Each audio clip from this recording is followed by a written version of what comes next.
사랑하는 성도 여러분, 가정에서 이 방송을 보시며 예배에 임하시는 여러분 모두에게 하나님의 놀라우신 은총과 축복이 함께 하시기를 축원합니다. 우리는 자랑스러운 대한민국의 꼰대 세대, 지금의 60, 70, 80대 세대들의 살아온 길, 우리는 이런 세대였다. 90%는 전기불이 없고 호롱불을 켜놓고 공부했다. 우리는 이런 세대였다. 90%는 실내 화장실이 없고 엄동설한 한겨울에도 뒷구석 재래식 변수에서 볼일을 봤다. 우리는 이런 세대였다. 상수도가 없어 동네 공동 우물에 양동이로 물기로 항아리에 담아놓고 마셔야 했다. 우리는 이런 세대였다. 95%는 구두도 운동화도 없어 검정 고무신을 신고 다녔다. 우리는 이런 세대였다. 100%가 이발비가 적게 되는 깎아죽 머리로 다녔다. 우리는 이런 세대였다.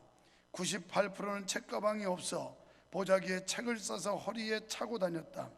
우리는 이런 세대였다. 100%가 전자계산기나 컴퓨터는 없고 5알짜리 주판을 굴면서 셈을 냈다. 급수를 따야 은행동 좋은 직장에 취직했다. 우리는 이런 세대였다. 100%가 중학교, 고등학교, 대학교를 본고사 입학시험을 치러 상급 학교에 진학을 했다. 우리는 이런 세대였다. 하도 가난하여 진학하지 못하면 식모살이 아니면 구로공단 같은 공장에서 공돌이 공순이 버스 차장을 하면서 땀 흘려 일을 하고 야간에는 교복 입고 야간학교에 등교했다. 우리는 이런 세대였다. 최빈곤국으로 독일에 가서 석탄 광부와 시체 닦는 일로 돈을 벌어와야 했다. 그나마 고졸 이상 경쟁이 치열했다. 우리는 피땀 흘려 열심히 일해서 지금의 대한민국이 건재하고 있지 않는가? 젊은이들이 우리를 꼰대라고 하는가? 그렇다면 우리는 자랑스러운 대한민국의 꼰대이다. 우리 중에는 지금도 재활용 폐품을 줍는 부모도 있고, 부모는 자식과 가족을 위해 쉬지 않고 열심히 일한다. 아버지의 눈에는 눈물이 보이지 않으나 아버지가 마시는 술에는 눈물이 절반일 것이다. 우리는 아버지로서, 가장으로서 가난하고 엄한 부모님 밑에서 자라나와 열심히 캥거루 세대를 키우는 죄밖에 없는 샌드위치 세대들일 뿐이다. 우리가 바로 70, 80 세대 우리들이 아닌가? 눈물겨운 지난 날들 지금은 주마등처럼 지나가고 혹여 어렵게 일궈낸 이 나라가 위기에 빠지는 일이 없을까 하는 걱정이 기우이기를 바라는 마음뿐이다. 우리는 일제 36년과 북한 공산당 김일성이가 6.25 남침으로 망가질 대로 망가져 세계에서 가장 두 번째로 못 사는 나라를 일으키려고 잘 살아보세를 외치며 죽기 살기로 논밭을 일구고 헐벗은 산에 나무를 심고 가꾸고 풍랑과 싸우며 노를 젓고 바다에 나가 고기를 잡고 월남 전쟁터에서 목숨을 걸고 달러를 벌어들였고 서독에서 1000m 넘는 깊은 땅굴에 들어가 석탄을 캐고 서독의 병원에서 요양원에서 임종을 앞둔 환자를 돌보고 대소변을 치우고 시체를 닦으면서 염을 하면서 외화를 벌어들이고 노무자를 담보로 차관을 얻어와 공장을 지으며 산업전사로서 공돌이 공순이로 살아왔다. 그래서 세계 12 경제 대국으로 잘 먹고 잘 사는 나라를 만들어 놓은 세대를 꼰대 세대라고 부르는 사람들이 있다. 그래, 우리는 꼰대다. 자랑스러운 대한민국의 꼰대들이다. 빨갱이들이 어떻게 일궈온 나라인데 감히 너희들이 훼손하러 들였느냐? 젊은이들아 깨어나라. 언제까지 빨갱이들에게 세뇌된 좀비가 되어 개돼지로 살아가려 하느냐? 너희들의 부모 세대 자랑스러운 꼰대들이 너희들을 위해서 피땀 흘려 이뤄놓은 이 터전을 너희들이 지켜야 하지 않겠느냐? 그래서 같이 불러보자. 아들 딸들아, 꼰대 만세, 부모 만세, 대한민국 만만세. 사랑하는 성도 여러분, 지금 우리 대한민국은 총체적 위기를 겪고 있습니다.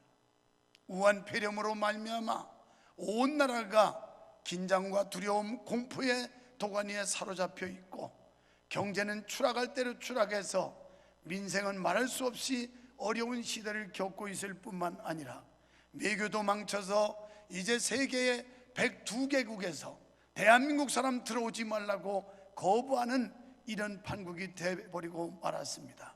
어쩌다 이 나라가 정말 우리 어린 세대에 사방공사를 하며 그리고 밀가루 몇 부대씩 얻어가고 그러면서 끼니를 채웠던 이 나라, 잘 살아보세. 아침 일찍 스피커 방송을 울리면서 새벽종이 울렸다고 일어나 동네 마을을 구석구석 실었던 이런 나라, 이렇게 피땀 흘려 이루어놓은 나라가 외교도 망쳤고 정치도 망쳤고 경제도 망쳐가고 있고 모두가 망쳐가고 있는 총체적 위기를 지금 우리는 겪고 있습니다.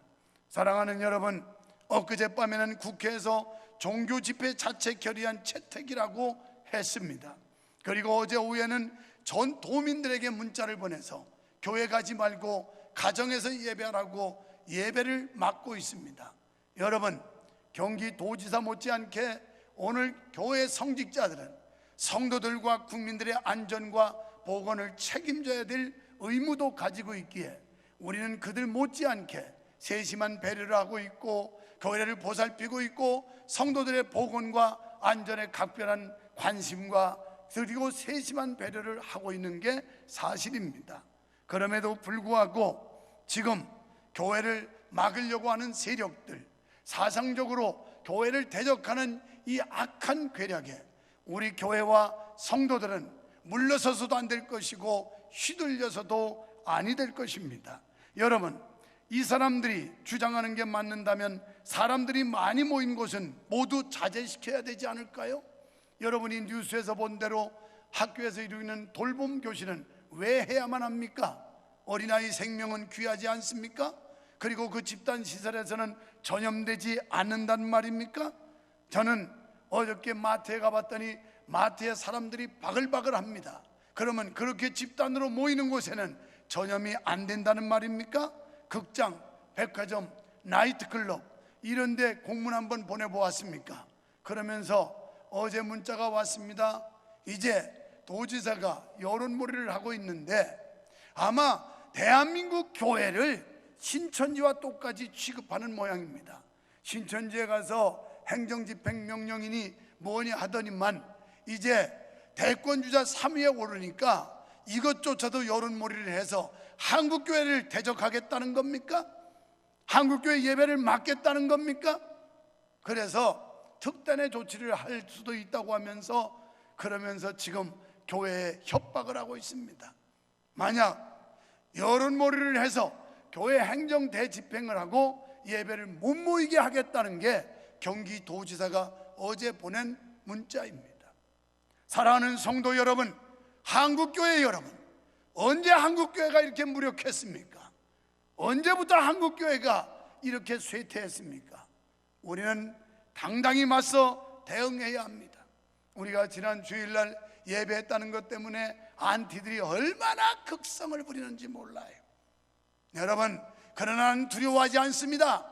안티는 어차피 교회를 허물려고 하는 세력이기 때문에 안티들의 극성에 교회가 좌우되면 안 될 겁니다. 그런데 소수의 몇몇 우리 성도들도 거기에 편중했다는 얘기를 듣고 실망을 금치 못했습니다.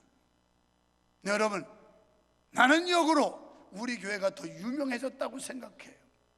다른 사람들 다 예배를 문을 닫고 안 할 때 명성교회는 그래도 올곧게 하는 교회, 뭔가 예배를 사수하려고 하는 교회, 오히려 교회의 존재감은 더 높아졌다고 나는 그렇게 확신합니다. 나는 목사님들과 대화했습니다.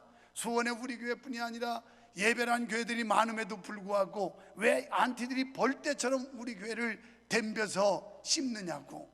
그랬더니 목사님들이 하는 말이 그래도 명성교회 영향력이 있고 존재감이 있으니까 그렇지 않겠느냐고. 나는 그렇게 생각합니다. 우리 교회가 이 시대에 존재감이 있으니까 안티들이 우리 명성교회를 공격하지, 있으나마나한 교회 같으면 건드리지도 않아요. 맥없는 교회 같으면 건드리지도 않아요.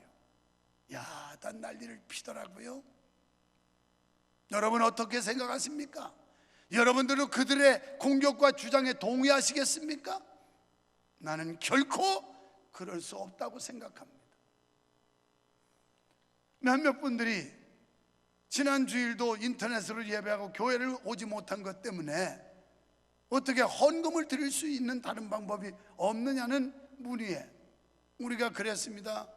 인터넷 예배로 교회를 오지 못하는 분들은 우리가 계좌 이체도 할 수 있는 가능한 방법이 있다고 올렸더니만 이걸 가지고 무슨 신천지처럼 돈을 걷어내느니 거기 강제성이 있었습니까?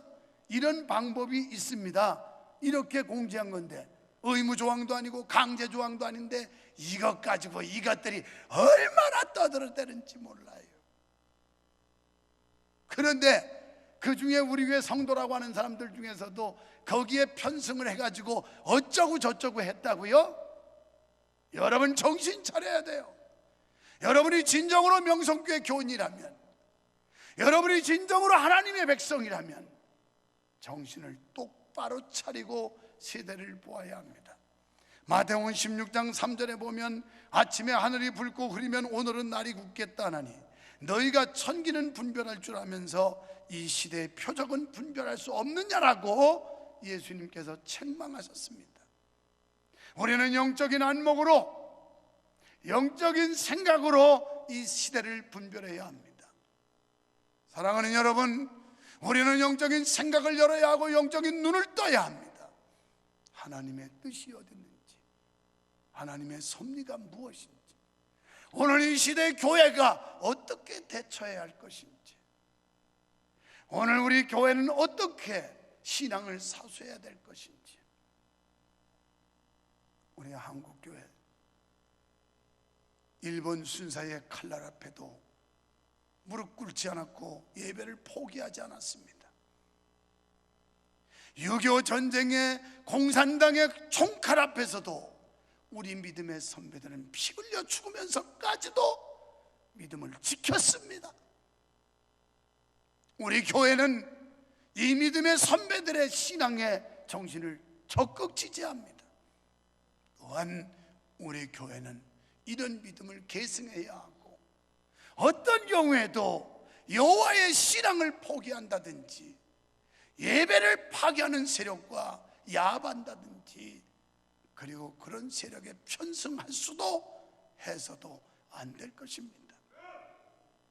우리 교회가 언제 이렇게 무기력했길래 성도들 몇 사람들이 어쩌고 저쩌고 합니까?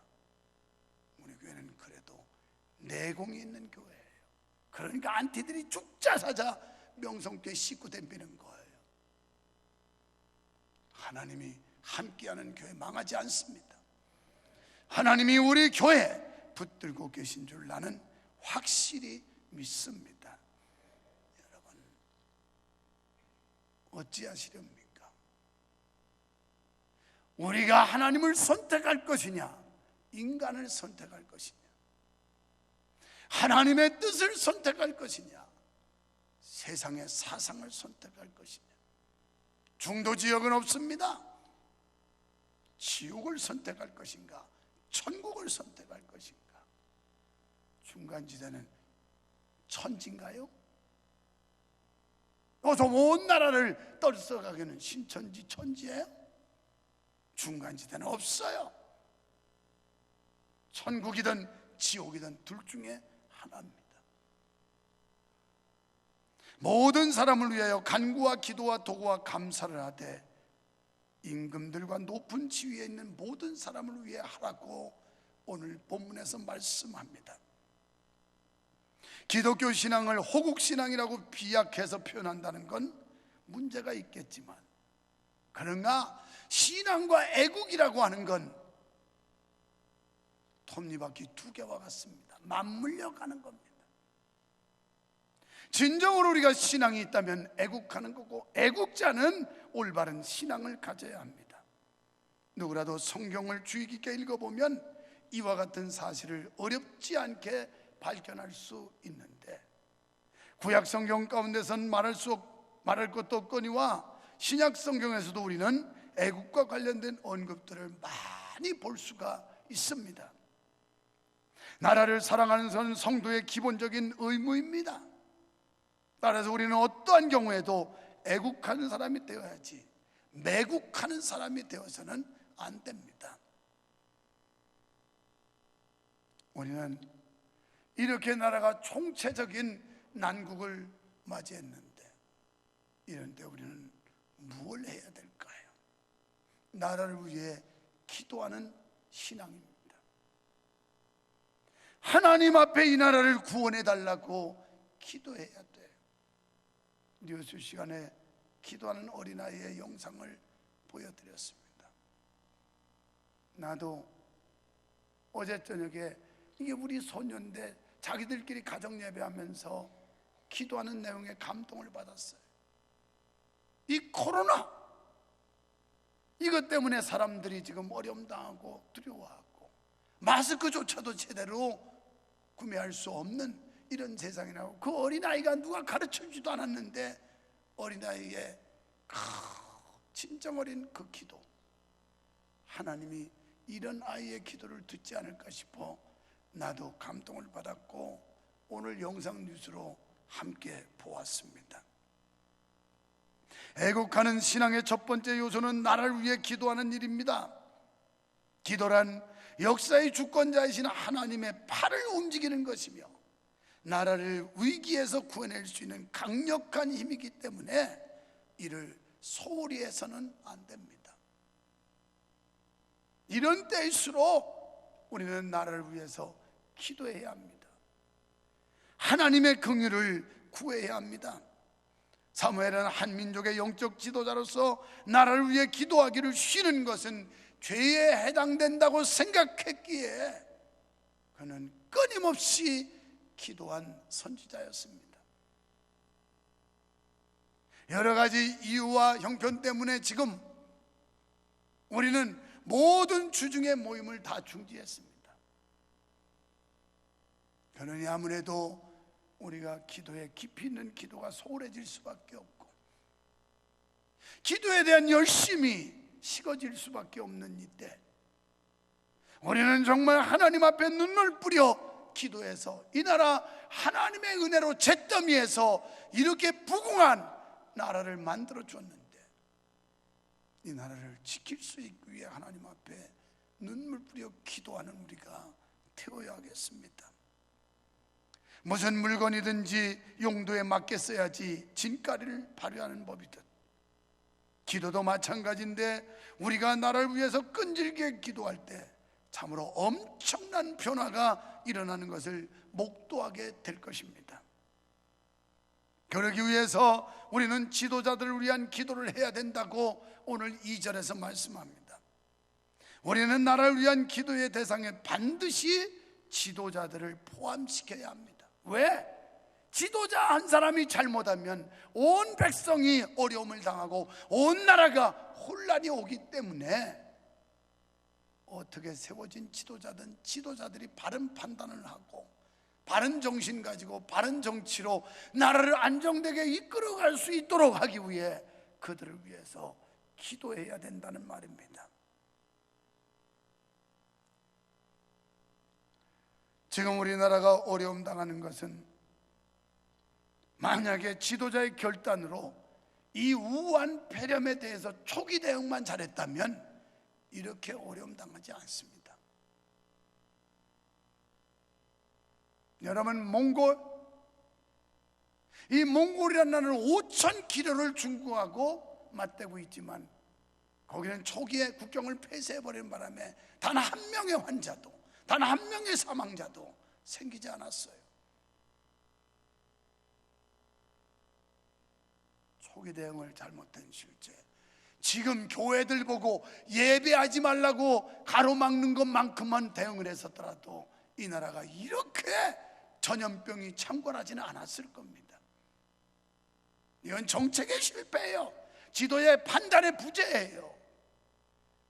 이 지도자가 한번 오판함으로 인해서 온 나라가 혼란하고 온 국민이 고통을 겪는 이 어려움, 그래서 지도자들을 위해서 기도하라고 성경은 말씀하고 있는 겁니다.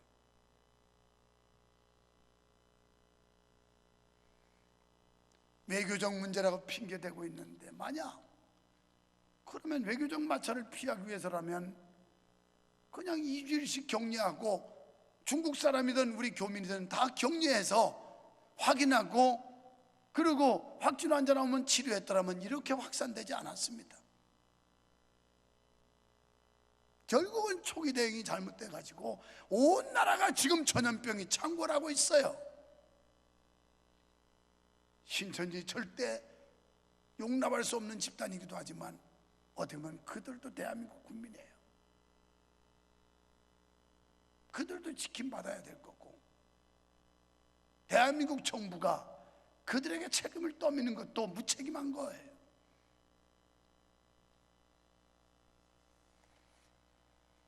여러분, 역사를 기록하는 것은 사람이지만 역사를 만들고 이끌어 가시는 분은 하나님이신 줄 믿으시기 바랍니다. 따라서 우리가 지도자들을 위해 힘써 기도하면 역사의 주권자이신 하나님이 간섭하실 거예요. 어떻게 역사하든 하나님이 돌려놓을 것입니다.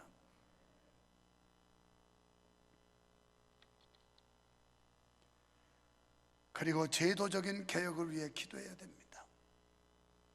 요한복음 15장 7절에 말씀하는 대로 어느 나라든지 제도적으로 잘못된 부분들이 반드시 있게 마련인데 후진국일수록 이런 현상은 두드러지게 나타납니다. 때문에 이를 개혁하기 위한 여러 가지 방법들이 시도되게 마련인데 우리 성도들이 가장 먼저 힘써야 하는 것은 기도라는 사실을 명심해야 되겠습니다. 존 낙스 장로교 창시자이며 스코틀랜드의 개혁자였습니다.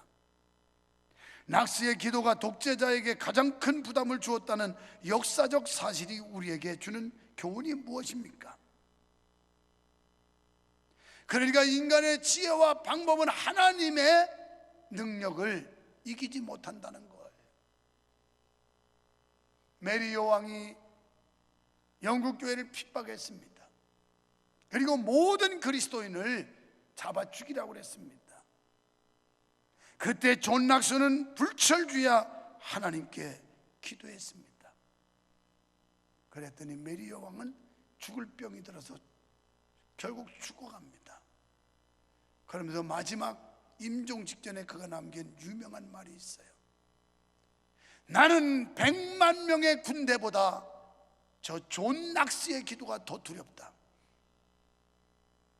100만 명의 군대보다도 한 사람 존 낙스의 기도가 더 무섭다. 이게 메리 여왕이 마지막 죽으면서 남긴 말이에요. 기도가 이렇게 힘이 있다는 겁니다. 기도에 이런 하나님의 놀라운 능력이 있다는 말이에요. 다음에는 나라를 복음화시키는 신앙입니다. 애국하는 신앙의 두 번째 요소는 나라를 복음하는 건데, 나라가 제 아무리 든든한 정치적 기반 위에 세워져 있고 이상적인 목표를 향해 다름질한다 해도 그리스도가 기초의 중심이 되지 않는다면 미래도 없고 소망도 없기 때문에 정치 발전이나 경제 발전, 문화 창달보다도 더 중요한 비대경을 차지하고 있는 것이 나라의 복음화입니다. 그래서 나라를 복음하기 위해 우리는 마태복음 28장 19절로 20절에 주님의 말씀을 들어야 합니다. 너희는 가서 모든 족속으로 제자를 삼아라. 모든 족속입니다. 그리고 마가복음 16장 15절에 너희는 때를 천하 만민에게 가서 복음을 전하라. 뿐만 아니라 사도행전 1장 8절에 보면 오직 성령이 너희에게 임하시면 예루살렘, 유대, 사마리아 땅 끝까지 이르러 내 증인이 될 것이다.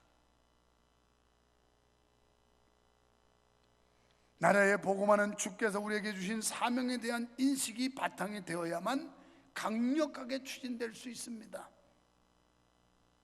우리는 철저하게 사명인식이 필요합니다. 우리는 이 세계 누구로부터도 이 사역을 위임받은 일이 없습니다. 다만 천지의 주제이신 하나님께서 이 일을 명하셨으므로 사람이 어떤 반응을 보이든지 상관없이 우리는 강력하게 복음 전도 사역을 추진해야 합니다. 뭐 안티들이 극성을 부리고 명성교회 곧 잡아먹을 것 같이 득세라도 두려워할 필요 없어요. 어차피 그 친구들이 명성교회 부흥시켜 주는 거 아니에요.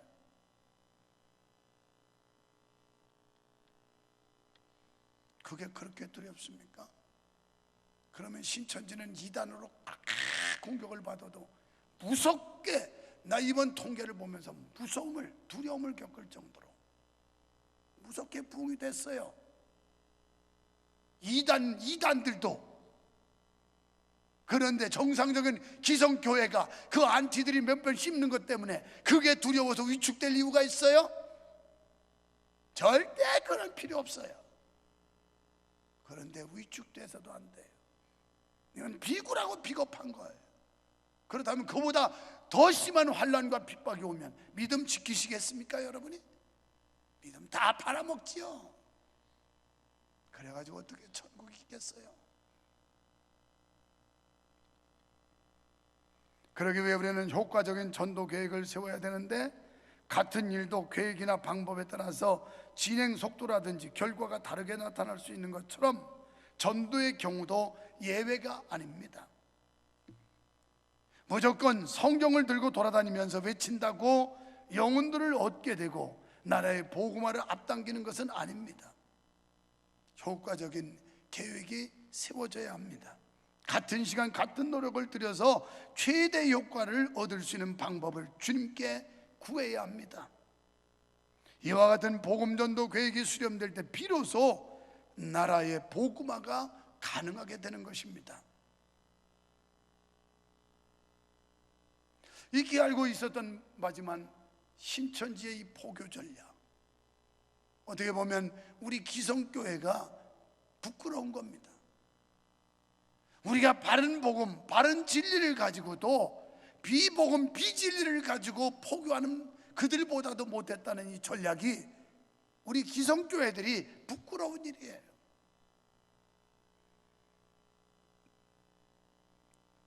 큰 세 번째로 나라를 바르게 이끄는 신앙입니다. 애국하는 신앙의 마지막 한 가지 요소는 나라를 바르게 이끄는 것이에요. 아무리 나라가 융성하고 국민들이 윤택한 생활을 하더라도 바로 가고 있지 않는다면 문제가 매우 심각하기 때문에 바르게 이끄는 것이 필요합니다. 이런 노력이 따라야 전쟁의 억제라든지 경제 균형 분배 등이 가능하게 되는 겁니다. 여러분, 세례 요한이 사두개인 바리새인을 향해 독사의 자식들이라고 책망한 내용을 우리는 들어봐야 합니다. 나라를 바르게 이끄는 신앙은 뭐냐? 구조적 모순을 지적하고 바로 잡아야 합니다. 술이 취해 낭떠러진 줄 모르고 계속 걸어가고 있는 사람을 발견하고서도 입을 다물고 지켜보는 사람은 아무도 없을 겁니다. 술이 잔뜩 취해서 비틀거리며 낭떠러지를 향해 떨어지기 직전에 있는 사람이 여보시오, 서요, 가면 안 돼요, 죽어요 외치지 않겠습니까? 달려가서 그를 잡아 낚아채지 않겠습니까? 잘못 가면 지적해야 되고 바로 잡아줘야 되는 겁니다. 이런 얘기를 하면 무슨 목사가 정치 얘기한다고 헛소리하는 성도들도 많아요. 정치도 잘못 가면 성경에 준하여 바르게 지적하고 바로 잡아주는 게 교회가 할 일 아니에요?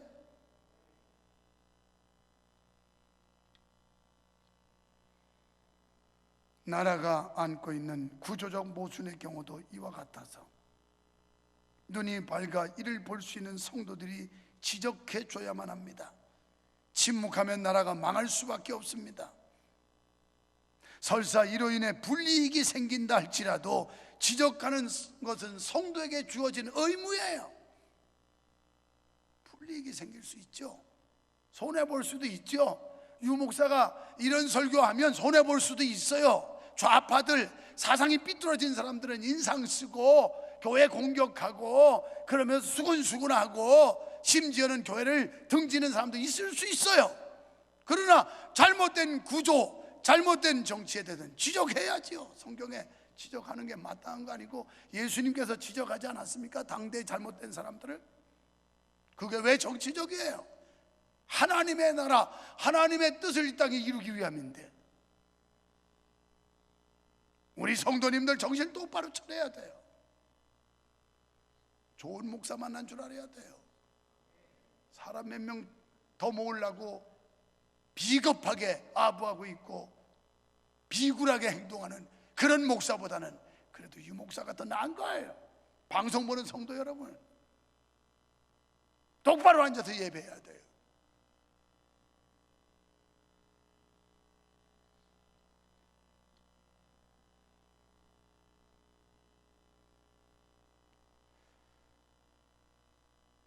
올바른 대안을 제시해야 됩니다.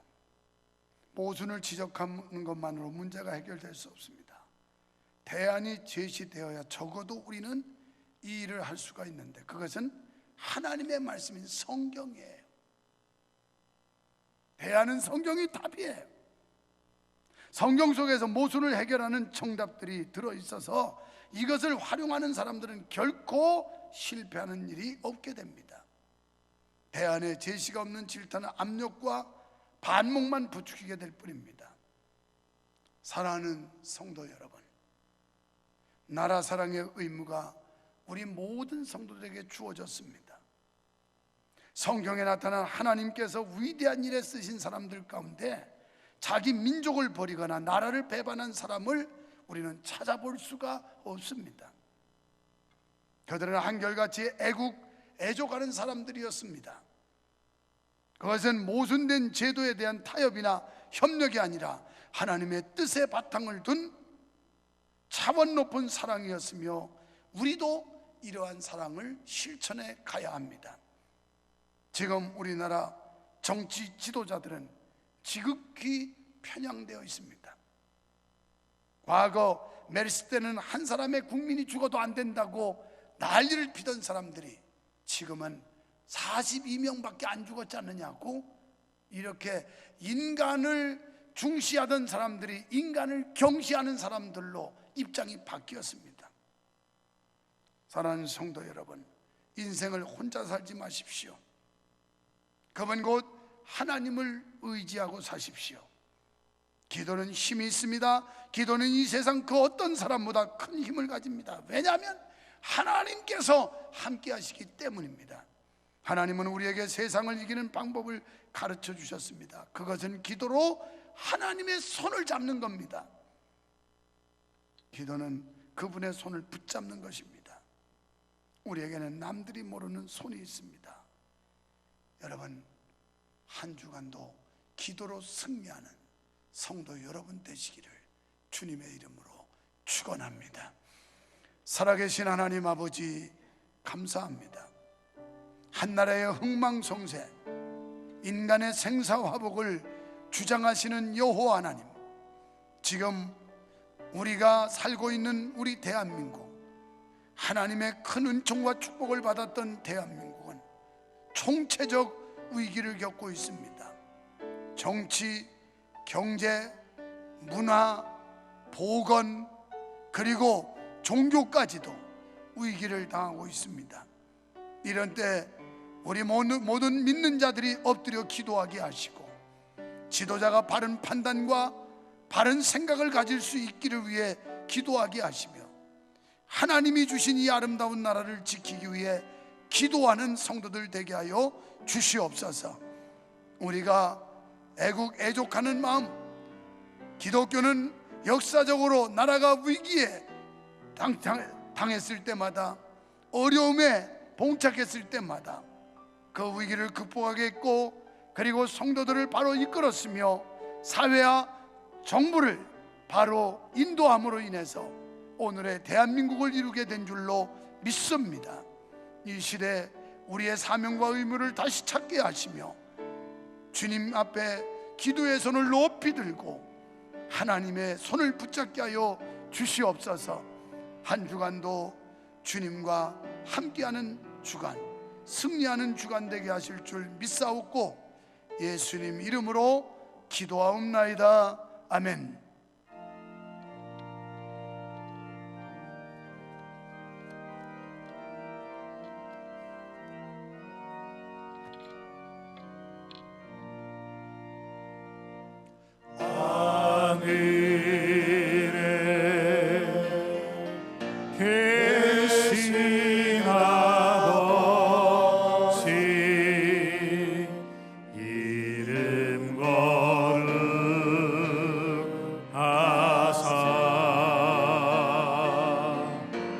주님 나라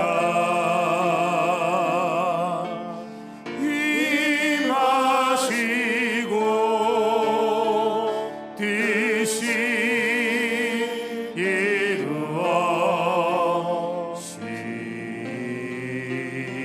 이루어지나 일용할 양식 주시고 우리들의 큰 죄 다 용서하옵시고 또 시험에 들게 마시고 악에서 구원하소서. 대개 주의 나라 주의 권세 주의 영원히